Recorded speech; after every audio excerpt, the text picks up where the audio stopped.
ગાંધીનગર ખાતે મુખ્યમંત્રી દ્વારા કલાકારોને મળવાનો કાર્યક્રમ યોજવામાં આવ્યો હતો। આ કાર્યક્રમમાં અભિનેતા અને ગાયક કલાકાર વિક્રમ ઠાકોરને નિમંત્રણ ન અપાતા વિવાદ સર્જાયો હતો। ગાંધીનગર વિધાનસભામાં આમંત્રણ ના મળતા નારાજગી મુદ્દે અભિનેતા વિક્રમ ઠાકોર સામે આવી નિવેદન આપ્યું છે।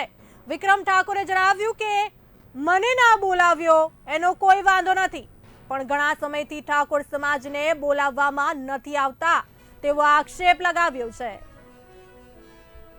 આગળ બસ એ જ આપણો સમાજ જે કરશે અને જો અત્યારે આટલું ખાલી એક લાઈવ થયો અને સમાજની મેં વાત કરીને સમાજના દરેકે મને આટલું બધું પ્રેમ આપ્યો, મને ખરેખર વિશ્વાસ નતો મૂકો કે ખાલી બોલી સમાજ માટે જે થાય સરકાર કરે તો પણ સરકારને ખાલી એટલી જ વિનંતી કરીશ કે તમે દરેક સમાજનું સન્માન કરો જ છો, બહુ સારી વાત છે, પણ અમારા હોમો પર થોડુંક જોજો। પણ ઘણા સમયથી હું જોતો આવ્યો છું કે ભાઈ અમારા ઠાકોર સમાજને આ લોકો ઇગ્નોર કરી રહ્યા છે। એ સરકારની જાણ બહાર હોઈ શકે, એવું પણ બની શકે જે વચ્ચે મીડિયેટર હોય એ લોકો બી આવું કરી શકતા હોય।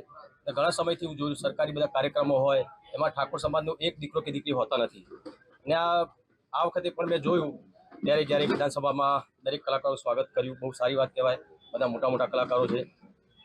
ત્યારે મારા બધા ઘણા બધા વડીલોના, મારા ઠાકોર સમાજના બધા ઘણા બધા ચાહકોના ફોન આવ્યા કે વિક્રમભાઈ તમે નથી ગયા?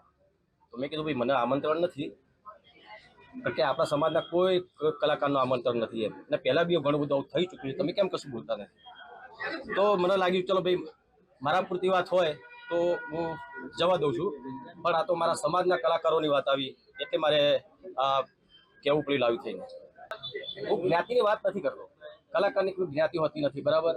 એ તમે બધા આપણે બધા જાણીએ છીએ, ઘણા બધા કલાકારો પણ કહે છે એવું કે ભાઈ નાત જાત નથી હોતી, તો નાત જાત નથી તો પછી ઠાકોર સમાજના એને ના બોલાવીને તમે નાત જાત જ કરી ને, ઠાકોર સમાજને કેમ ના બોલાવે? ઠાકોર સમાજની બીજા ઘણા બધા એવા સમાજ છે અને બહુ સારા કલાકારો દરેક સમાજમાં, તમે જો પટેલ સમાજ હોય કે બીજા ભરવાડ સમાજ હોય, ઘણા બધા સમાજ છે એવા, પ્રજાપતિ સમાજ હોય, દરેક સમાજમાં સારા કલાકારો છે। તો હું માનું છું ત્યાં સુધી સરકારશ્રીને હું ખાલી એટલી જ વિનંતી કરીશ કે દરેક જ્ઞાતિના કલાકારોને તમે બોલાવો, સારા જે કલાકારો હોય, અને દરેકનું સન્માન થવું જોઈએ। ખાલી તમે જે તમારા મીડિયેટર જે છે, વચ્ચેવાળા જે છે, એ લોકો જે પસંદ કરે એને જ તમે બોલાવો, એનું સ્વાગત કરો એ ના ચાલે।